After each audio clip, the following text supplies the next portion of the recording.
ఆదోనికి చెందినటువంటి కె గౌతమి 10వ తరగతి చదువుతూ ఉంది. మున్సిపల్ హై స్కూల్ ఆదోనిలో చదువుతూ ఉంది. టీచర్లు, హెడ్ మాస్టర్లు అందరూ కూడా ఇక్కడ ఉన్నారు. అందరికీ ప్రత్యేకంగా నేను ప్రశంసిస్తూ ఉన్నాను.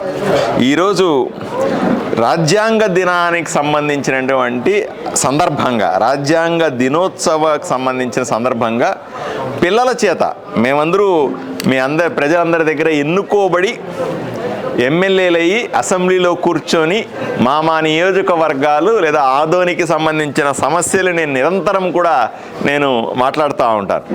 అతి ఎక్కువ సార్లు నేను అసెంబ్లీలో ఆదోని సమస్యల్ని, కర్నూలు జిల్లా సమస్యల్ని, రాష్ట్ర సమస్యల్ని చెప్పిన ఘనత నాది.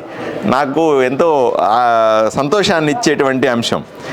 అదేవిధంగా ఈరోజు గౌతమి ఒకరోజు నా స్థానంలో ఆదోని ఎమ్మెల్యేగా నేను ఎక్కడైతే కూర్చుంటానో అసెంబ్లీలో, అక్కడ గౌతమి కూడా కూర్చొని ఆదోని వైపు నుంచి ప్రాతినిధ్యం వహిస్తున్నట్టుగా ఒకరోజు ఎమ్మెల్యే గౌతమి అసెంబ్లీకి వెళ్ళింది. అక్కడ చంద్రబాబు నాయుడు గారు మిగిలిన వాళ్ళు అందరినీ కూడా కలిసింది, తన వాణి వినిపించింది. పార్థసారథి ఎలాగ మాట్లాడతాడో అలాగే ఆదోనిలో మాట్లాడడానికి, అసెంబ్లీలో మాట్లాడడానికి ప్రయత్నం చేసింది. ఈరోజు మళ్ళీ ఆదోనికి తిరిగి వచ్చింది. మంచి ప్రశంసా పత్రంతో, ఒక మెడల్తో ఈమెను సత్కరించినాం. ప్రతిభావంతులైనటువంటి పిల్లల్ని ఒక్కొక్క నియోజకవర్గం నుంచి ఒక్కొక్కరిని తీసుకెళ్ళి ఈ రకంగా చేయడం వల్ల పిల్లల్లో ఆసక్తి, పిల్లల్లో ఉత్సాహము, భవిష్యత్తు పట్ల నమ్మకము ఏర్పడుతుందని మేమంతా నమ్ముతా ఉన్నాం. ఏది ఏమైనానండి, ఒకరోజు ఎమ్మెల్యే గౌతమి గారికి నేను ప్రత్యేకంగా అభినందనలు తెలియజేస్తా ఉన్నాను.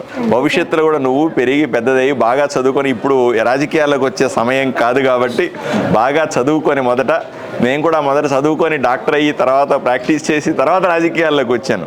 నువ్వు కూడా బాగా చదువుకొని మంచి ఉద్యోగము, మంచి వ్యాపారం వచ్చేసి తర్వాత రాజకీయాల్లోకి వచ్చి ఎప్పటికైనా ఆదోనికి ఎమ్మెల్యే కావాలని మనస్ఫూర్తిగా కోరుకుంటా ఉన్నాను.